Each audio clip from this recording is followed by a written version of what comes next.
electronic stage. What side?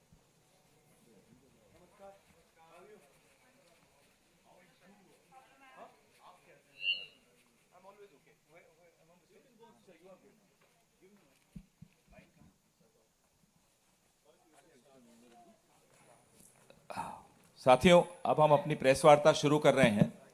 ज़्यादा समय व्यर्थ करने की कोई आवश्यकता नहीं है। राहुल जी अब प्रेस वार्ता शुरू करने वाले हैं। Give me a second. हाँ, no, I'd like to welcome all of you here. आप सबका स्वागत, नमस्कार. Go ahead, पवन. पहले राहुल जी अपनी प्रेस वार्ता करेंगे, क्योंकि समय की बहुत कमी है, तो हम बहुत लिमिटेड क्वेश्चंस जरूर लेंगे, 4 या 5, और उसके बाद ये प्रेस वार्ता को हम समाप्त करेंगे। ज़्यादा समय है नहीं, और उसके बाद एक आप लोगों के लिए चाय पानी की व्यवस्था है, हम लोग मिलकर फिर वहाँ चाय पे बात करेंगे।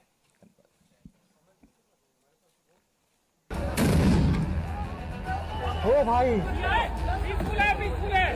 बैठ जा भाई, बैठ जा।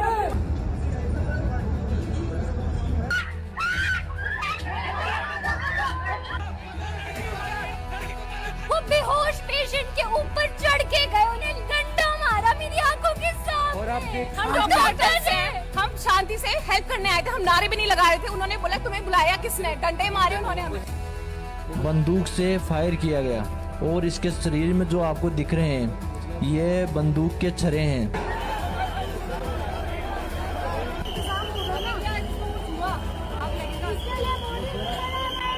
जब अपनों की जान जाती है ना तब पता चलता है इंसानियत मर चुकी है। ये देखिए लड़ाई देखिए, ये देखिए किस तरीके से मार रहे हैं।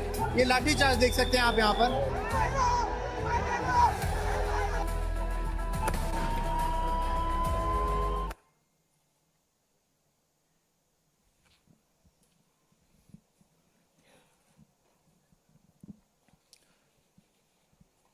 Question is,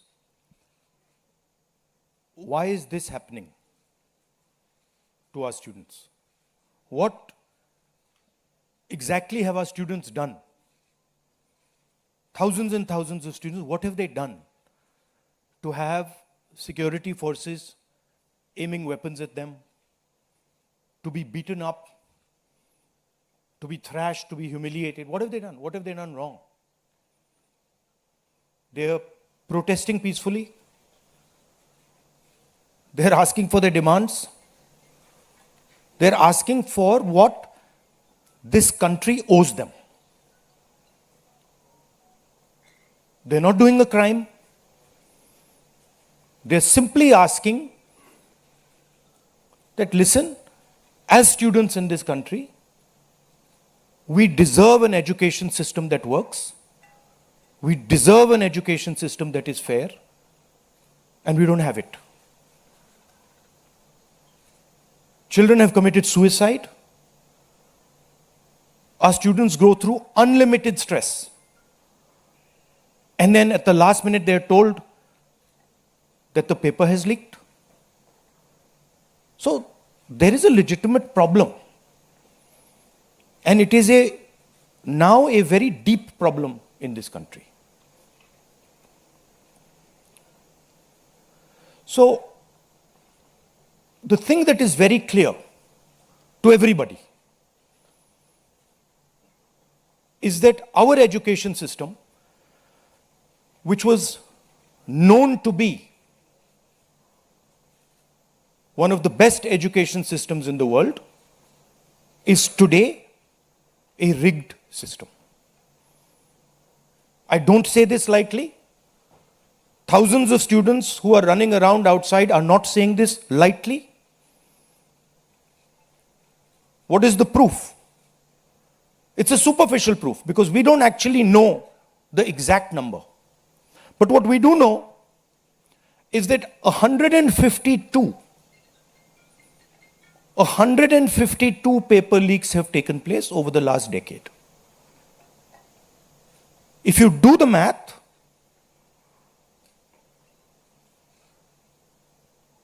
so one a month approximately. Every month, lakhs of students are told that all the stress that you went through, you're going to have to go through again. And after that, they told, we really don't care. We don't care if there's a re-exam. We don't care how much you have to wait. We don't give a damn.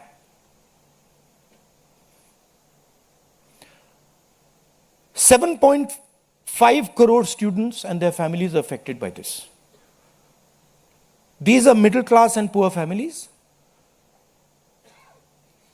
They put their hard-earned money into this.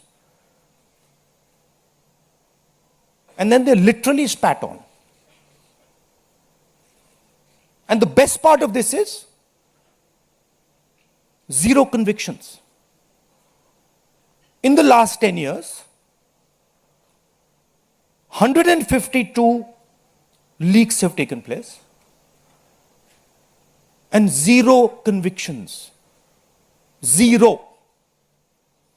So somebody is, or a group of people are destroying our education system, India's most valuable asset, destroying the lives of our students, and what does the government do? Zero convictions.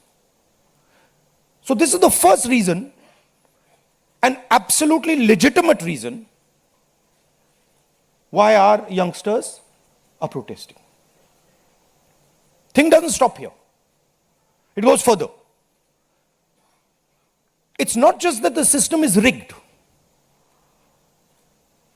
It's that the system is unaffordable. And this is a statistic that every youngster knows. But somehow, the government of India doesn't. One exam costs the families who take this exam the same amount of money as our entire education budget. So please think, the government of India, after collecting all the taxes, spends money on the future of our children. That money goes into something called the education budget. It is 1.4 lakh crores. At the same time, every year, 1.32 lakh crore, similar amount, is spent by the families who have taken the NEET exam. So please understand the scale of this thing. This is pure theft from these families. There's nothing else. And then after you steal from them, you tell them that there's a paper leak, the thing is rigged. So this is the second reason, and legitimate reason, why our youngsters are outside. But there's a more fundamental reason. And that reason is this: that even after you have an education, you become a doctor, you become a lawyer, you become, you learn something, you're suddenly told that the doors that should be open to you, what your country and your government owes you, a livelihood, a job, is closed. So, manufacturing is closed. Look around you, you'll see there are only Chinese products. Entrepreneurship is closed. Take a look at who gets the money from the banks. 2 or 3 large companies get all the money from the banks. So a young person who wants to be an entrepreneur cannot. Corporate job, AI is destroying it. The IT sector, public sector has been privatized. So what is the choice? The only choice they have is a sarkari job. So you give them one door, you close all the doors, then you rig that system and make it unbelievably expensive. And then you expect they won't be outside. Which world are you living in? So we are 100% in agreement with what every single student is feeling, what every single student is doing. And there must be some consequences to what has been done some days ago. It is not their fault. And so they have some demands. What are their demands? The first demand, completely legitimate demand, is that Mr. Dharmendra Pradhan, who has failed as an education minister, who is known to be corrupt, should be relieved of his duties. 100% legitimate demand, nothing wrong with it. He has shown India and the world that he is incapable of running this system.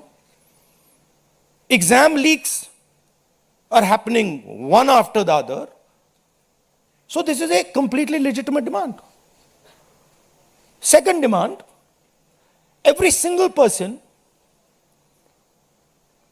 who raised a finger on our students, and it doesn't matter who he is, the people who ordered it and the people who executed it should be made accountable. And the third thing is that the man who is running this entire system, the man who is finally accountable to all this, should have the decency to apologize to the students for what has happened. These are not complicated things, these are not difficult things. This gentleman, Mr. Dharmendra Pradhan, has literally destroyed India's biggest asset. What used to be called our success, what used to be called the best thing India has, our education system, has been wiped out. And so we fully support these demands, and we fully support every single student who is on the streets. Thank you. अब कुछ सवाल जवाब हिंदी में कर दूं? हिंदी में कर देता हूं.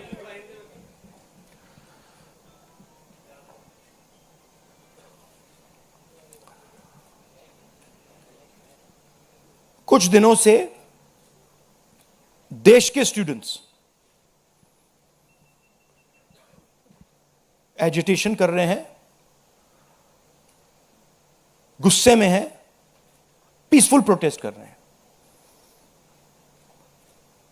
इसके कारण है, पहला कारण, जो हमारा एजुकेशन सिस्टम है, जो पूरी दुनिया में मशहूर हुआ करता था as a great education system, वो अब रिग्ड एजुकेशन सिस्टम है. कितना रिग्ड है वो किसी को नहीं मालूम. सुपरफिशियली दिख रहा है कि 152 पेपर लीक हुए हैं पिछले 10 साल में. सच्चाई नहीं मालूम, क्योंकि ये 300 भी हो सकता है, क्योंकि बहुत सारी बार पेपर लीक हो गया, किसी को पता भी नहीं लगा होगा, वो भी हो सकता है. बट जो हमें मालूम है 152 152 पेपर लीक हुए हैं.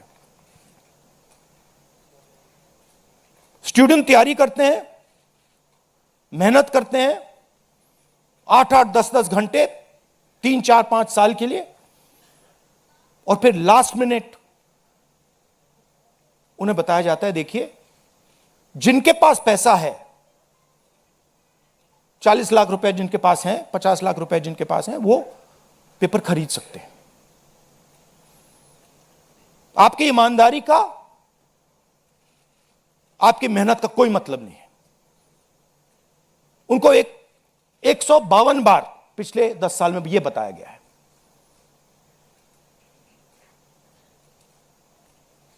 साढ़े 7 करोड़ परिवारों को, स्टूडेंट्स और परिवारों को पेपर लीक ने डैमेज किया है. और स्टूडेंट ये सवाल पूछ रहे हैं, पेपर लीक होता है, 7.5 करोड़ युवाओं का नुकसान होता है, मगर पिछले 10 साल में एक भी कन्विक्शन नहीं हुआ, एक भी व्यक्ति का कन्विक्शन नहीं हुआ, 0। तो यह पहला कारण है। दूसरा कारण कि जो हमारा एजुकेशन सिस्टम है यह अनअफोर्डेबल है, मिडिल क्लास के लिए, गरीबों के लिए यह सिस्टम अनअफोर्डेबल है। जितना पैसा हिंदुस्तान की सरकार अपने एजुकेशन बजट में डालती है हर साल, उतना पैसा एक नीट एग्जाम के लिए, जो स्टूडेंट्स एग्जाम लेते हैं और उनके परिवार, उतना पैसा देते हैं। आप सोचिए, सरकार पूरे देश से टैक्स लेती है, जीएसटी, इनकम टैक्स सारा लेती है, और फिर कहती है देखिए ये जो पूरा टैक्स हमने लिया है आपसे, इससे हम 1.4 लाख करोड़ रुपए शिक्षा में डालेंगे। और फिर हिंदुस्तान का एजुकेशन सिस्टम कहता है इन परिवारों से कि आपसे हम 1.32 लाख करोड़ रुपए सिर्फ नीट एग्जाम लेने के लिए लेंगे।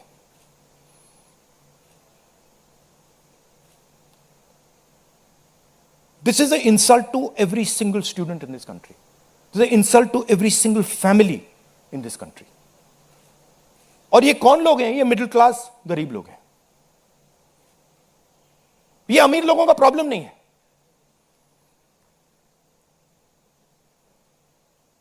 ये कॉर्पोरेट हाउसेस का, अदानी अंबानी का प्रॉब्लम नहीं है। ये मिडिल क्लास और गरीबों का प्रॉब्लम है। तो ये है दूसरा कारण। और तीसरा सबसे बड़ा कारण, एजुकेशन के बाद जो होना चाहिए, आप इंजीनियर बन गए, डॉक्टर बन गए, लॉयर बन गए, उसके बाद देश की कमिटमेंट होनी चाहिए कि हम आपको जॉब देंगे, रोजगार देंगे, फ्यूचर देंगे। देश का यही मतलब होता है। देश का मतलब होता है कि हम आपको फ्यूचर देंगे, हम आपको एजुकेशन देंगे, हम आपको हेल्थ केयर देंगे। यह फाउंडेशन होता है देश का। और यह देश कहता है कि नहीं, हम आपसे पैसा चोरी करेंगे, हम एजुकेशन सिस्टम को रिग करेंगे, और फिर उसके बाद सारे के सारे दरवाजे हम बंद कर देंगे। एक ही दरवाजा आपके लिए खुला होगा, सरकारी नौकरी, वो भी रिग्ड है। उसमें भी जिसकी जान पहचान है वो घुसेगा, जिसके पास 40 लाख रुपए है वो घुसेगा।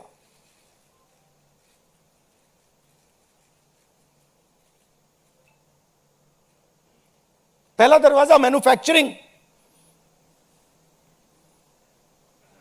चाइना का माल कोने कोने में बिकता है।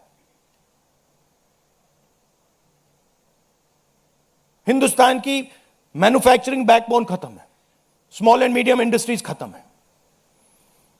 पहला दरवाजा बंद। दूसरा दरवाजा एंटरप्रेन्योरशिप का। बैंक का सारा पैसा 2-3 बिजनेसेस के हाथ में जाता है। आप में से कोई एंटरप्रेन्योर बनना चाहता है, दरवाजा बंद। टीवी पे एड्स आएंगे, एंटरप्रेन्योर बनो। एंटरप्रेन्योर बनने के लिए लोन की जरूरत होती है, पैसे की जरूरत होती है, वो नहीं मिलेगा। दूसरा दरवाजा बंद। तीसरा दरवाजा कॉर्पोरेट जॉब, आईटी जॉब, जो हिंदुस्तान की सक्सेस रही है, उसको एआई ने खत्म कर दिया है, खत्म कर रहा है। पब्लिक सेक्टर बंद, पूरा प्राइवेटाइज कर दो, खत्म कर दो।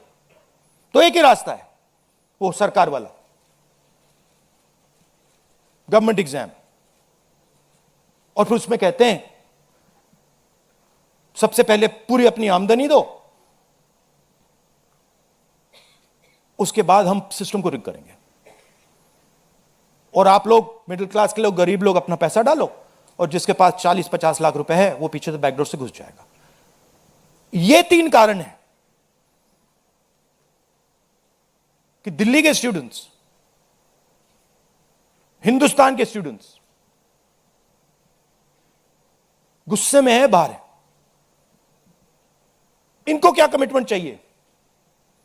ये कोई ज्यादा नहीं मांग रहे। सबसे पहला कमिटमेंट जो सिंबल है इस चीज का, धर्मेंद्र प्रधान मिनिस्टर, सबसे पहले आप सिंबल को हटाइए। बड़ी बात नहीं है। सुसाइड हुए बच्चों के, 152 पेपर लीक्स हुए। स्टूडेंट्स की पहली मांग यह है, इनको हटाइए। दूसरी मांग, जिन्होंने स्टूडेंट्स पर आक्रमण किया है, जो आपने अभी वीडियो देखा, पूरी सोशल मीडिया पे, मतलब हजारों स्टूडेंट्स पे लाठी चल रही है, राइफल्स पॉइंट हो रही हैं, टांगें तोड़ी जा रही हैं, पैलेट गन से मारा जा रहा है। यह आतंकवादी नहीं है, यह हमारा फ्यूचर है,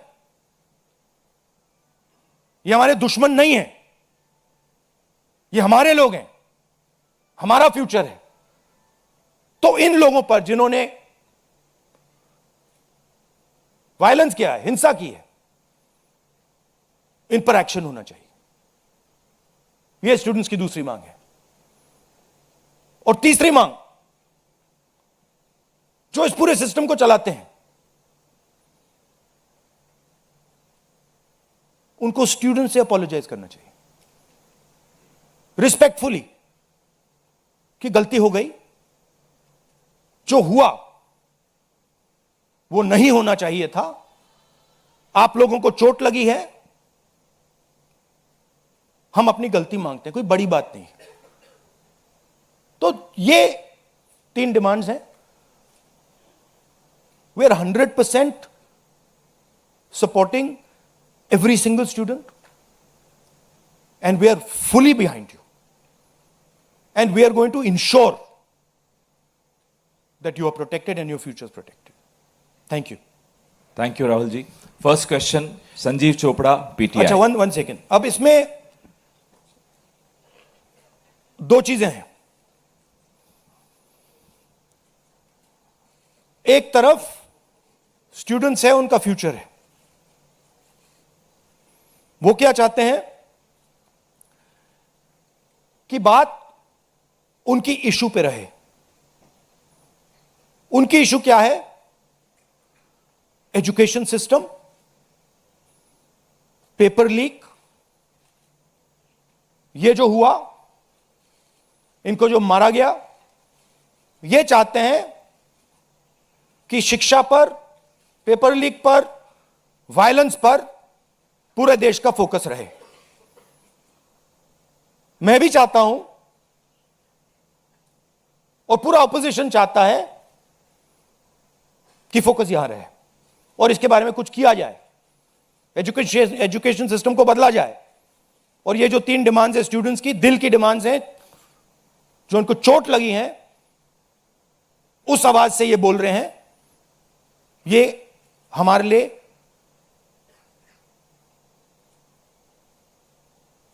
बहुत जरूरी चीज है। और दूसरी तरफ क्या है? डिस्ट्रैक्शन, कि ध्यान इधर उधर करो,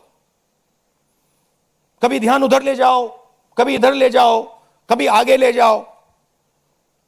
2 फोर्सेस हैं, एक फोर्स डिस्ट्रैक्ट कर रही है और दूसरी फोर्स फोकस करने की कोशिश कर रही है।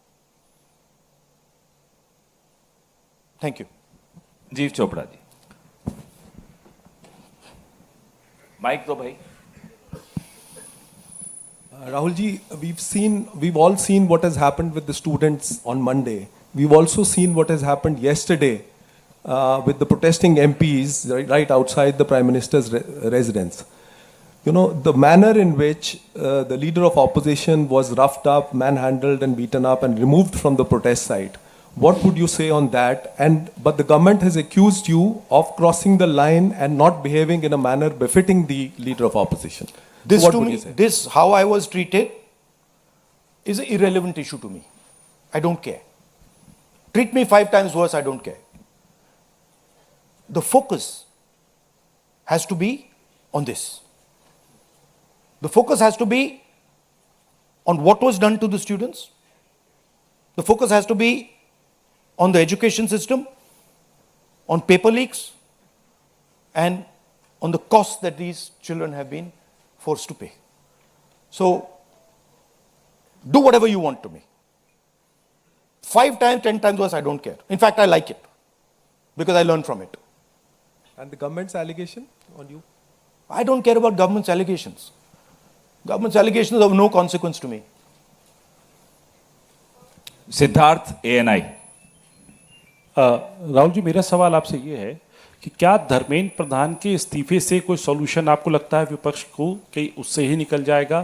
क्या होना चाहिए? दूसरी बात ये कि इतने कई सालों में, पिछले 30-40 सालों से ज़्यादा की जो डेमोक्रेटिक सेटअप है हमारे देश का, हमने नहीं देखा कि विपक्ष के नेता प्रधानमंत्री के घर का घेराव करने पहुंचे, उनके घर के बाहर पहुंचे हों। क्या वजह रही कि आप लोगों को वहां जाना पड़ा? और अब सरकार में से भी आप मांग कर रहे हैं कि डिस्कशन हो, और सरकार की तरफ से किरण रिजिजू आ जाए। उन्होंने कहा कि हम डिस्कशन के लिए तैयार हैं, लेकिन किस नियम के तहत करेंगे वो सरकार को तय करने दिया जाए। तो अगर सरकार किसी नियम के तहत आप लोगों से बात करती है, आपने बहुत लंबा बोला भैया, आपके क्वेश्चंस क्या है? मेरा सवाल आपसे यही है कि क्या वजह रही कि आप लोगों को प्रधानमंत्री के घर तक पहुंचना पड़ा, और क्या धर्मेंद्र प्रधान के इस्तीफे से सॉल्यूशन? इसके 2 कारण हैं। हमें लगा कि अगर हिंदुस्तान के स्टूडेंट्स सड़क पे हैं तो ऑपोजिशन को भी सड़क पे होना चाहिए, पहली बात। दूसरी बात, हमारी नेचुरल स्पेस पार्लियामेंट है, और प्राइम मिनिस्टर हाउस जाने से पहले ऑपोजिशन स्पीकर के पास गए, उनके कमरे में गए, रिस्पेक्टफुली गए, और हमने स्पीकर से कहा देखिए यह बहुत बड़ा मुद्दा है, आप हमें बोलने दीजिए, इसके बारे में डिस्कशन करने दीजिए। स्पीकर ने कहा कि देखिए मैं सरकार से पूछूंगा, meaning it is not speakers decision, it is सरकार डिसीजन। ठीक है, पूछिए। पूछने के बाद कोई डिस्कशन नहीं, पूरे इशू को इग्नोर कर दिया। ठीक है, Dharmendra Pradhan, just put that other slide, Dharmendra Pradhan एक सिंबल है। धर्मेंद्र प्रधान is a symbol, and the students have pain about how they have been treated. That symbol has to be removed. Out of respect to the students, that symbol has to be removed, number 1. Number 2, that symbol has to be removed because he is a completely incompetent, probably collusive person in this drama. We know his background. We know how clean he is. We know the type of person he is. There's a history here. And to send a message to the country that we are listening to the students, we respect their sentiment, this man's got to go. And that is why we went to the Prime Minister House yesterday to support this demand, which is a demand that every single student is making. How the discussion is going to be held, who's going to hold it, it's not only the government's decision. Because 2 people need to talk. That's going to be decided by the opposition. At least our part of it. The government wants to distract from this. The government wants to rub this thing under the carpet. कि भाई ये हुआ ही नहीं.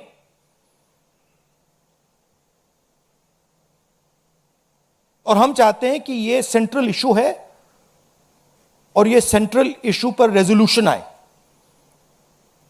प्रधान जाए, Prime Minister apologizes. Everyone who assaulted students is the first step. Then we want to see changes being made to the testing system. We want to see changes being made to the amount of money people are charging. Thank you. IANS.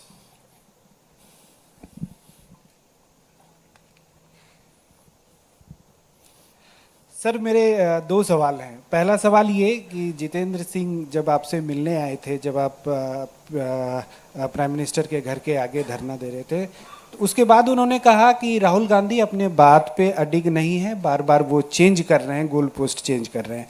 दूसरा सवाल ये है कि आपने कहा कि सभी opposition parties जो हैं वो इस मामले में एक हैं, लेकिन एक अपोजिशन पार्टी है आम आदमी पार्टी, जिसके सांसद संजय सिंह हैं, उन्होंने ये कहा कि राहुल गांधी छात्रों के आंदोलन को डाइवर्ट कर रहे हैं, हाईजैक करने की कोशिश कर रहे हैं। इस पर क्या कहेंगे? देखिए, हम पूरा सपोर्ट कर रहे हैं छात्रों के आंदोलन को, ठीक है? मेरे मुंह से खून निकल रहा था कल। हम पूरा सपोर्ट कर रहे हैं। पहली बात। आपका पहला क्वेश्चन क्या था? Jitendra Singh is irrelevant in this discussion. I mean, he's an irrelevant fellow who doesn't. He can say whatever he wants. He can say whatever he wants. He's an irrelevant part of this discussion. The discussion is very simple. We have clear demands. Demand number one, Dharmendra Pradhan goes. Not our demands, student demands. Number one, Dharmendra Pradhan goes.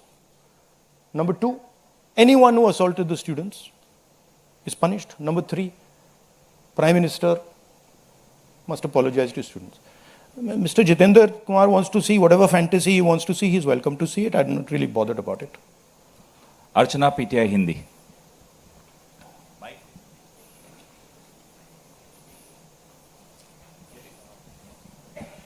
Sir, कल जिस तरह से protest पे हमने देखा, आपको पंच भी किया गया, आपको मारा भी गया। What was your experience? क्या हुआ था exactly? It was fine.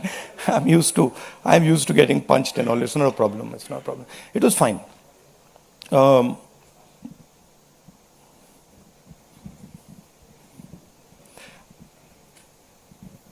My job is to express the will of India's people.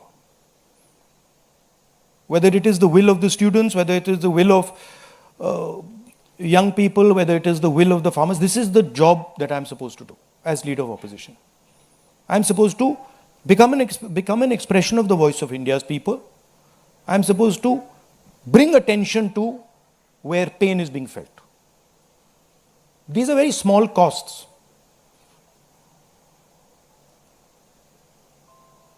These are not big costs. It's a huge honor for me to do this, to be able to stand with the wishes of my people. So, a couple of punches and all, this is not a problem at all. I'm happy to take many more. एक second मोहित दुबे।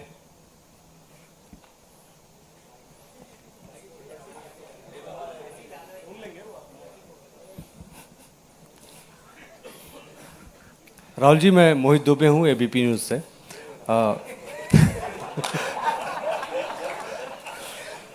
राहुल जी, अभी आपने कहा कि मुझे अपनी सुरक्षा की चिंता है नहीं, लेकिन आपकी सुरक्षा की चिंता मुझे लगता है कि क्योंकि नेता विपक्ष हैं, तमाम लोगों को है। जिस तरीके से कल आपके साथ सलूक किया गया, मुझे लगता है कि आज़ाद भारत के बाद किसी नेता प्रतिपक्ष के साथ ऐसा सलूक नहीं किया गया। आपको घसीटा गया, बस में डाला गया, छत्रसाल स्टेडियम लेके आप गए हैं। आगे की आपकी रणनीति क्या रहने वाली है? क्योंकि जिस तरीके से छात्रों के हक को लेकर आप लड़ रहे हैं, छात्रों की गूंज के तहत भी, पार्लियामेंट के अंदर भी, पार्लियामेंट के बाहर भी, आगे की अब रणनीति क्या रहने वाली है? सबसे पहले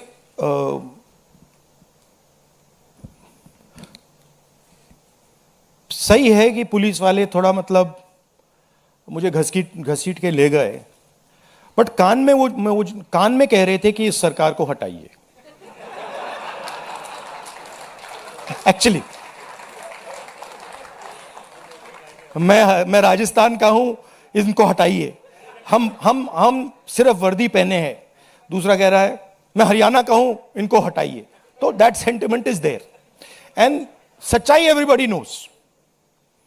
ओके, उन बेचारों को मतलब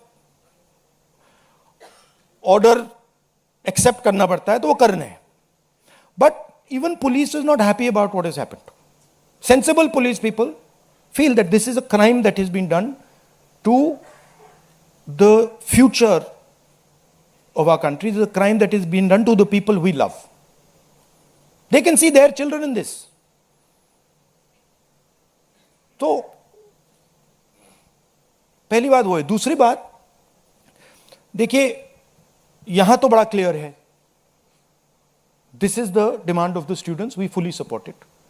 And whatever Andolan is taking place on this front, in Delhi, in any state, anywhere, that has to do with these issues, has to do with student issues, Congress party, 100%, me 100%, and the opposition as a whole, 100% is supporting this. We are going to continue supporting it. The deeper problem is the government. There is a fundamental issue on jobs that is causing tremendous pain, and I've already said that we are heading into a storm. This is just signs that the storm is coming. But when the Iran war impact is felt, then you will see that there will be serious problems coming as a result of the pain that is being caused to farmers, to students, to other people. Anyway, I'd like to thank all of you. Arun Kumar Singh, ये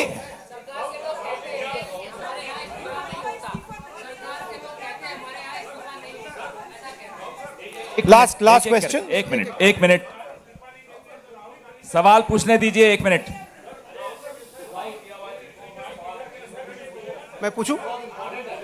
राहुल जी, एक छोटा सा सवाल है। पिछले 10-12 सालों में ये छोटा सवाल और बड़ा सवाल में क्या फर्क होता है? वो छोटा सा हो जाएगा ना। अच्छा, आपको दोहराना नहीं पड़ेगा। जितनी तेजी से आप वहां पहुंचे, पीछे पीछे मिनिस्टर भी पहुंच गए, बहुत तेजी से पहुंचे। आपको क्या लग रहा है, पहले तो कभी ऐसा हुआ नहीं था? What compelled him to reach out to you first? And second thing, ये जो तीनों डिमांड्स हैं, is it totally non negotiable? क्या इससे कम कुछ पर आप तैयार नहीं है और संसद नहीं चलेगी? नहीं, see, this is a decision for the meeting tomorrow morning. There's a meeting of opposition people. It is disrespectful for me to decide for them. What they will decide, we will agree with. But this is non-negotiable for sure. These 3 points, this is not our demand. This is the students' demand, which we are fully backing. This is not negotiable under any circumstances. Whether House will run tomorrow, that is up to the entire opposition, which will be a discussion. What compels government to reach out to you so immediately? Because in every government, there comes a time when psychologically they collapse. The leadership collapses. So that has happened. The government is actually in panic. This reaction that they've done with the students, this is a panic reaction. Right? What they were doing yesterday with us is a panic reaction. That's a different issue. We have to resolve this issue. Thank you very much.